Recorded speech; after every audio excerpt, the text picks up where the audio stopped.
Hello, ಇವತ್ತು ಹಸಿ ಅವರೆಕಾಯಿ ಹಾಕಿಬಿಟ್ಟು ಉಪ್ಸಾರು ಮಾಡೋದನ್ನು ಹೇಗೆ ಅಂತ ನಾನು ಮಾಡೋ ರೀತಿಲಿ ತೋರಿಸ್ತಾ ಇದ್ದೀನಿ.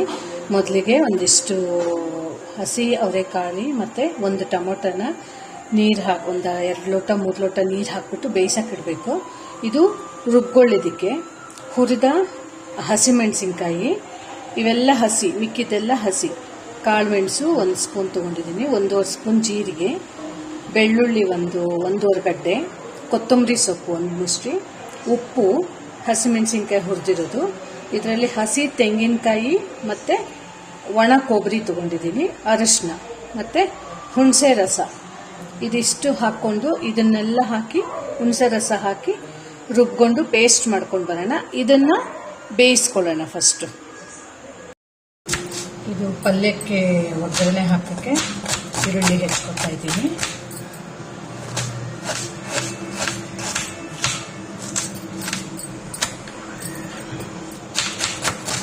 ಎರಡು ಹಸಿಮೆಣಸಿನ್ಕಾಯಿ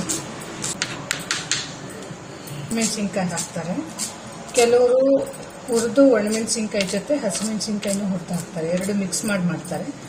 ನಾನು ಹಸಿ ಕಾಳು ಆಗಿರೋದ್ರಿಂದ ಬರೀ ಹಸಿಮೆಣಸಿನ್ಕಾಯಿ ಸುಟ್ಟುಬಿಟ್ಟು ಹಾಕಿದ್ದೀನಿ ರುಬ್ಬಕ್ಕೆ.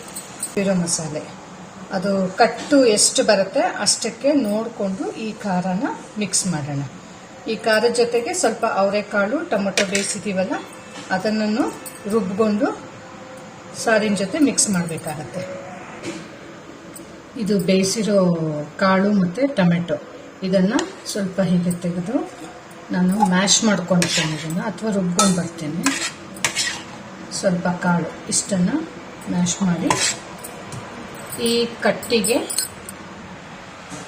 ಇಲ್ಲೇನು ಕಾಣ್ತಾ ಇದೆ ಇದು ಕಟ್ಟು, ಇದು ಈ ನೀರು ಬೇಯಿಸಿರೋ ನೀರಿದೆಯಲ್ಲ ಇದಕ್ಕೆ ಇದನ್ನು ರುಬ್ಕೊಂಡು ಇದಕ್ಕೆ ಮಿಕ್ಸ್ ಮಾಡ್ತೀನಿ.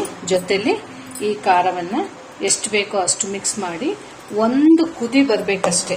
ಒಂದು ಕುದಿ ಬರ್ತಿದ್ದಂಗೆ ಸ್ಟವ್ ಆಫ್ ಮಾಡಿಬಿಡ್ಬೇಕು. ಇದಕ್ಕೆ ಒಗ್ಗರಣೆ ಹಾಕುತ್ತೀನಿ.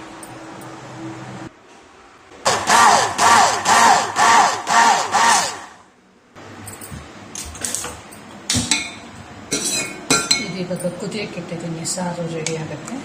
ಇದಕ್ಕೆ ಎಷ್ಟು ಬೇಕು ನೋಡಿಕೊಂಡು ಈ ಕಟ್ಟಿಗೆ ಈ ನೀರು ಬೇಯಿಸಿರೋ ನೀರಿಗಿದೆಯಲ್ಲ ಅದಕ್ಕೆ ಎಷ್ಟು ಬೇಕೋ ಅಷ್ಟು ನೋಡಿ ಹಾಕ್ಕೊಳ್ಳೋಣ. ಅಂದರೆ ಇದಕ್ಕೆ ಬೇರೆ ಏನು ಉಪ್ಪು ಹಾಕೋಲ್ಲ. ಕಾಳು ಬೇಯಿಸುವಾಗ ಕೂಡ ಉಪ್ಪು ಹಾಕಿರ್ತೀವಲ್ಲ ಅದಕ್ಕೆ ಮತ್ತೆ ಎಕ್ಸ್ಟ್ರಾ ಉಪ್ಪೇನು ಹಾಕೋಬೇಕಾಗಿಲ್ಲ. ಇದನ್ನು ಖಾರ ಅಂತಾರೆ.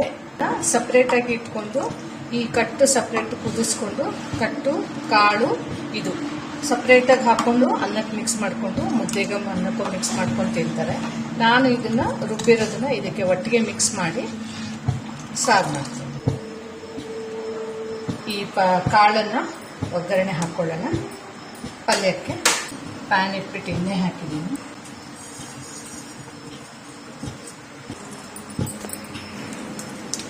ಸಾಸಿವೆ, ಒಣಮೆಣಸಿನ್ಕಾಯಿ, ಒಂಚೂರು ಜೀರಿಗೆ, ಒಂಚೂರು ಉದ್ದಿನಬೇಳೆ, ಒಂಚೂರು ಕಡಲೆಬೇಳೆ ಹಾಕ್ಬಿಟ್ಟು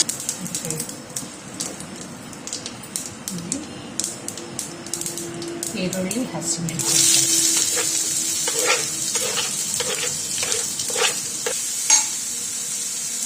ಉಪ್ಪು ಹಾಕೋಣ. ಟೇಸ್ಟ್ ಚೆನ್ನಾಗಿರುತ್ತೆ ಮತ್ತು ಬೇಗ ಕೆಂಪಾಗುತ್ತೆ.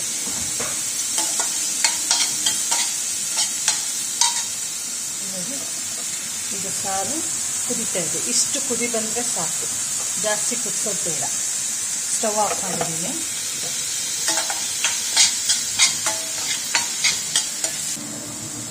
ಇದನ್ನು ಬೆಂದಮೇಲೆ ಕಾಳುಗಳನ್ನು ಹಾಕೋಣ.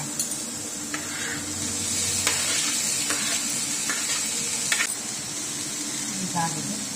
ಇದಕ್ಕೆ ತೆಂಗಿನ ತುರಿ ಮತ್ತು ಕೊತ್ತಂಬರಿ ಸೊಪ್ಪು.